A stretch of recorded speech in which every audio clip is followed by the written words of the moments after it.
A series of unfortunate events by Lemony Snicket.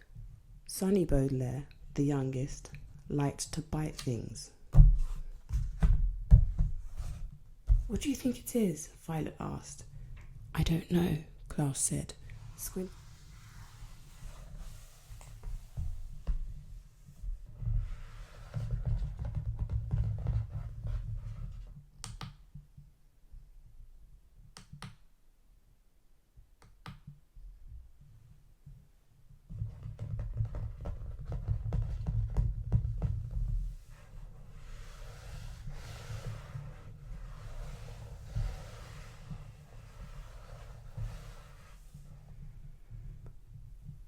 A series of unfortunate events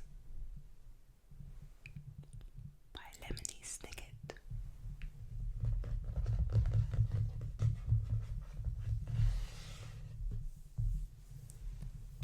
Book the first. The Bad Beginning.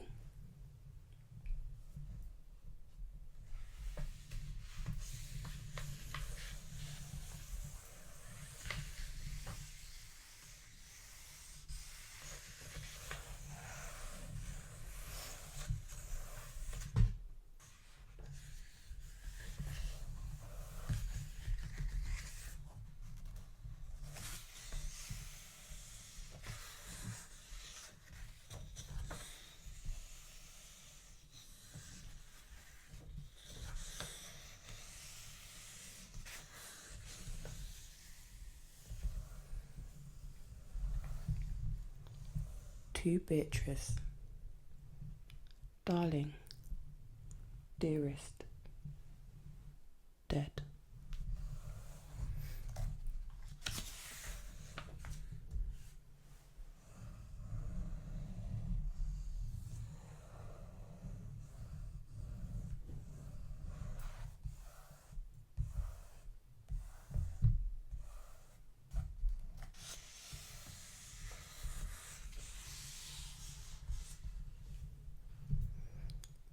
Chapter 1. If you are interested in stories with happy endings, you'd be better off reading some other book. In this book, not only is there no happy ending, there is no happy beginning, and a very few happy things in the middle. This is because not very many happy things happened in the lives of the three Baudelaire youngsters. Violet, Klaus, and Sonny Baudelaire were intelligent children, and they were charming and resourceful and had pleasant facial features, but they were extremely unlucky, and most everything that happened to them was rife with misfortune, misery, and despair. I'm sorry to tell you this, but that is how the story goes.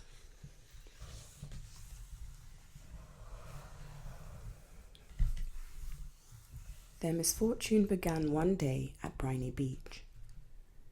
The three Baudelaire children lived with their parents in an enormous mansion at the heart of a dirty and busy city, and occasionally their parents gave them permission to take a rickety trolley.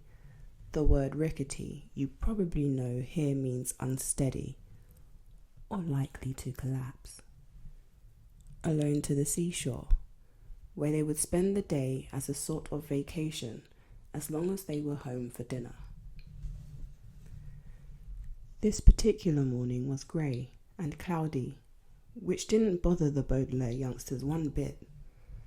When it was hot and sunny, Briny Beach was crowded with tourists, and it was impossible to find a good place to lay one's blanket.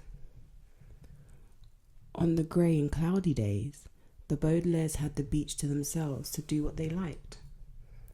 Violet Baudelaire, the eldest, liked to skip rocks. Like most 14-year-olds, she was right-handed, so the rocks skipped farther across the murky water when Violet used her right hand than when she used her left. As she skipped rocks, she was looking out at the horizon and thinking about an invention she wanted to build. Anyone who knew Violet well could tell she was thinking hard because her long hair was tied up in a ribbon to keep it out of her eyes. Violet had a real knack for inventing and building strange devices, so her brain was often filled with images of pulleys, levers, and gears, and she never wanted to be distracted by something as trivial as her hair. This morning she was thinking about how to construct a device that could retrieve a rock after you had skipped it in the ocean.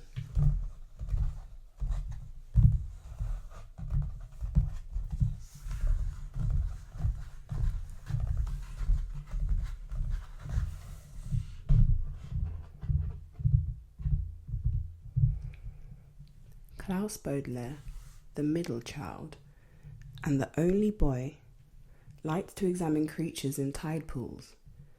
Klaus was a little older than 12 and wore glasses, which made him look intelligent. He was intelligent.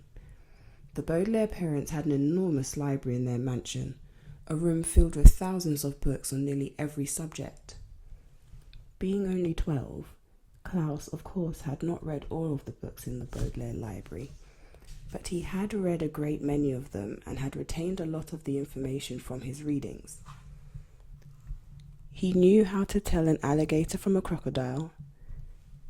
He knew who killed Julius Caesar.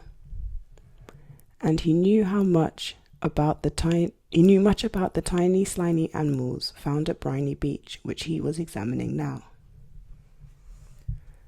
Sonny Baudelaire, the youngest, liked to bite things.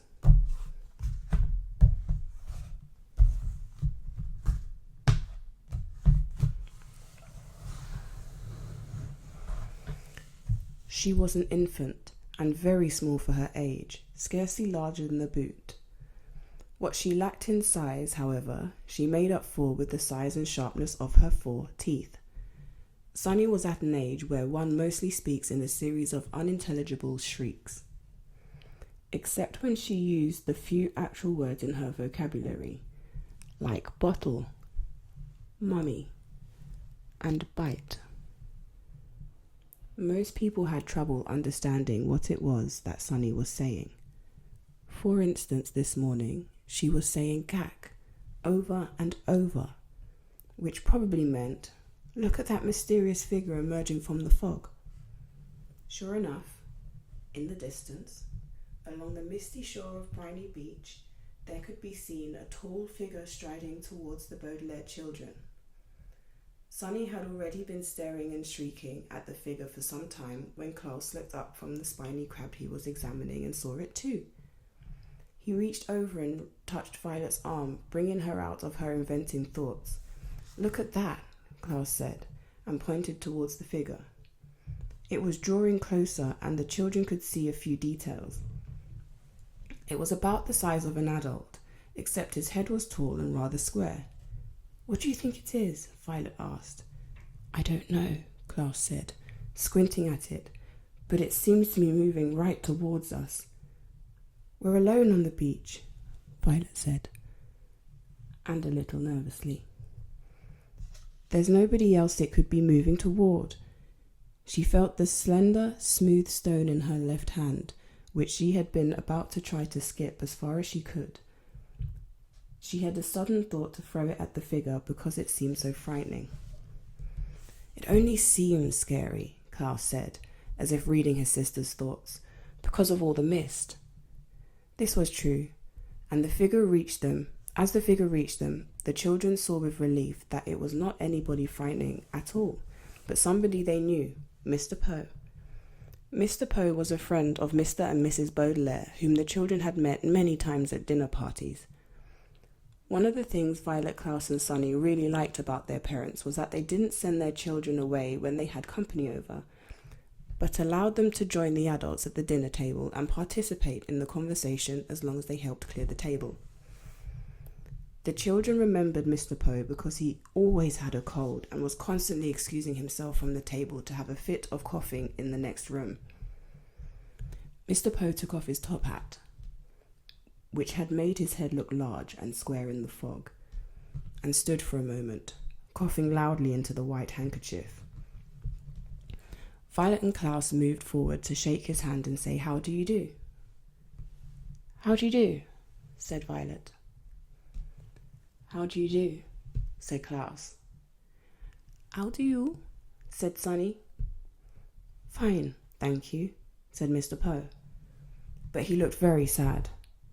For a few seconds, nobody said anything, and the children wondered what Mr. Poe was doing there at Briny Beach, when he should have been at the bank in the city where he worked.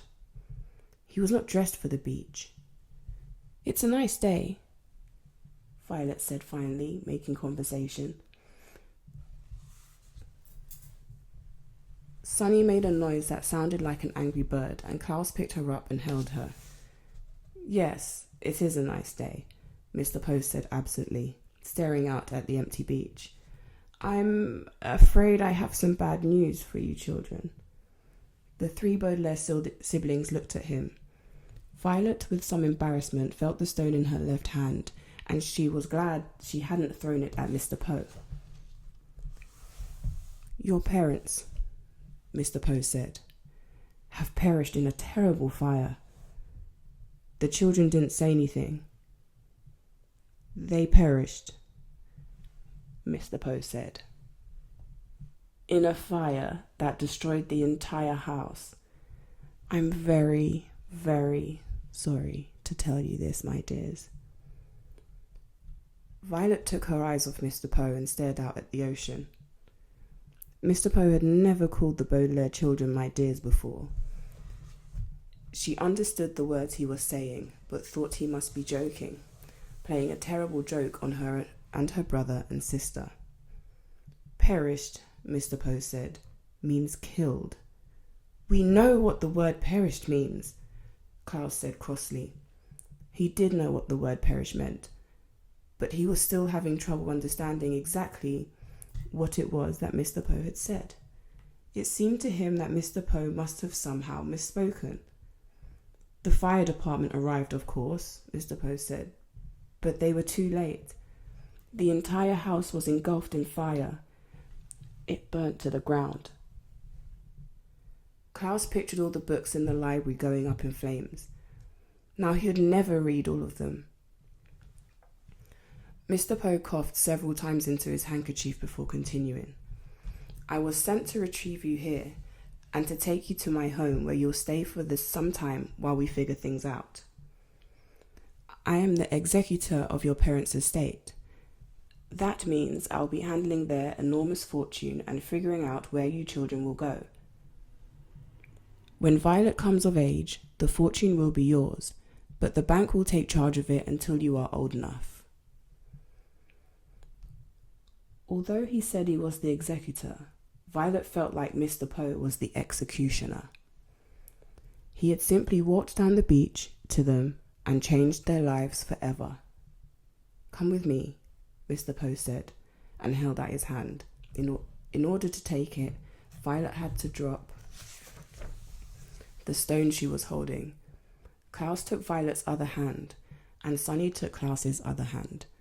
And in that manner, the three Baudelaire children, the Baudelaire orphans now, were led away from the beach and from their previous lives.